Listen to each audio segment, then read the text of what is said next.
I want to talk for a few moments this morning. Somebody got to do the dirty work. Somebody has got to do the dirty work. I say somebody has got to do the dirty work.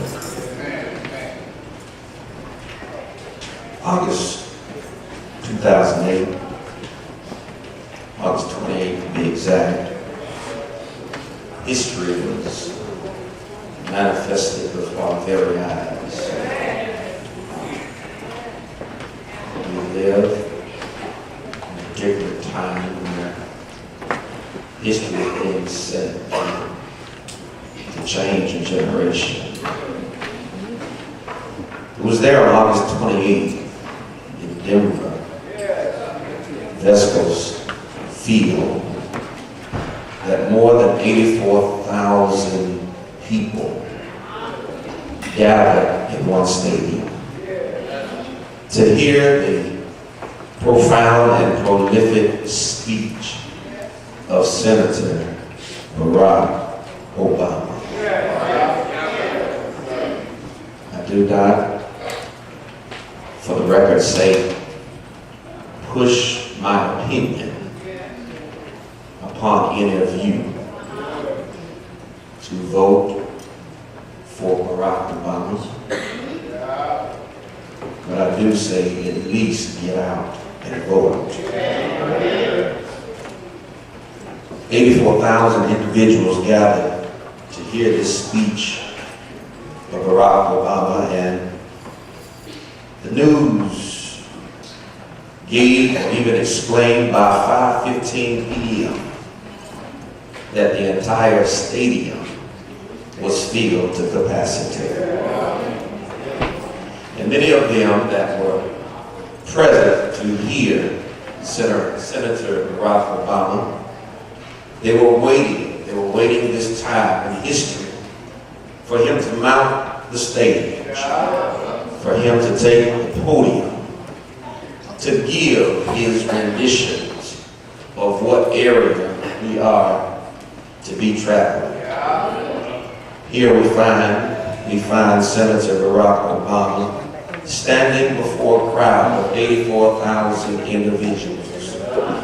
But it's also reported that over 38.3 million individuals across this nation and across this country listen to the voice of Senator Barack Obama. We're here today, brothers and sisters, to listen to what God has shared with all of us. It was there shortly after 10 p.m. that Senator Barack Obama began to mount the podium, began to mount the stage and share with others what God had inspired into him. One thing that I like about Senator Obama is the fact that he moved or transitioned from a speech filled with information, a speech filled with inspiration, and a speech filled with insight. He moved to a message that challenged. He moved to a message that convicted. He moved to a message that concerned and faced his adversaries. He had to take this stand because he wanted to let this nation and this entire country know that this is where he draws a line in the sand. Senator Barack Obama is recorded by the New York Times stating this, and I quote, "We listen as Democratic strategists said Mr. Obama needed to press on with the significant departures from his previous messages that were evident in the address in Denver.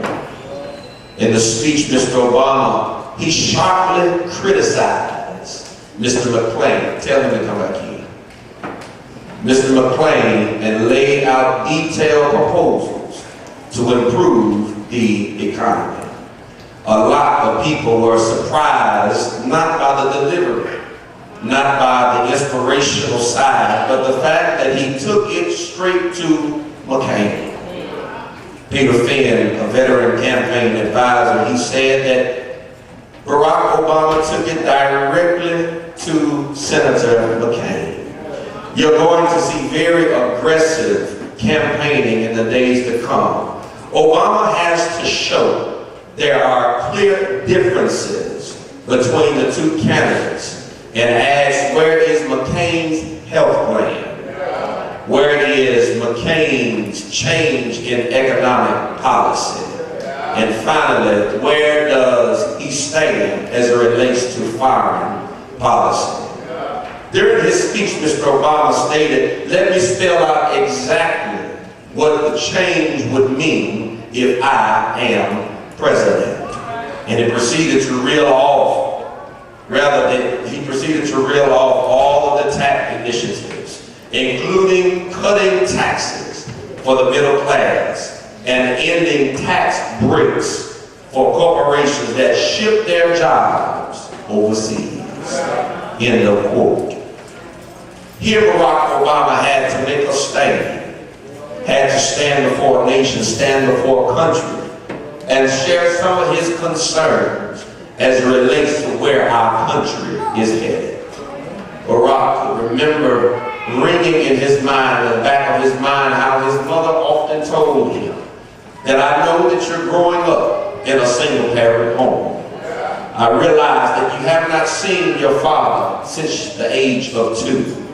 But the fact is, Barack, you have to be more than everybody else. You have to think higher because you already have all of the statistics counting against you. You are an African-American male. That statistics say by the age of 18, you should be locked up in jail. By the age of 25, you should be strung out on drugs. Barack, you must live above what status quo says about you. And Barack, as he begins to share over the past 19 months, he began to share with them how he's going to change this nation, how he's going to change the mindset, how he is going to change a generation in this particular time. Thank God that Barack Obama finally made a stand for what is right, especially after all of the dogmatic campaign commercials of how inexperienced he is, of how he's not of age to lead this nation, how he's not really poised enough to lead this nation to be the nation it has been called to be.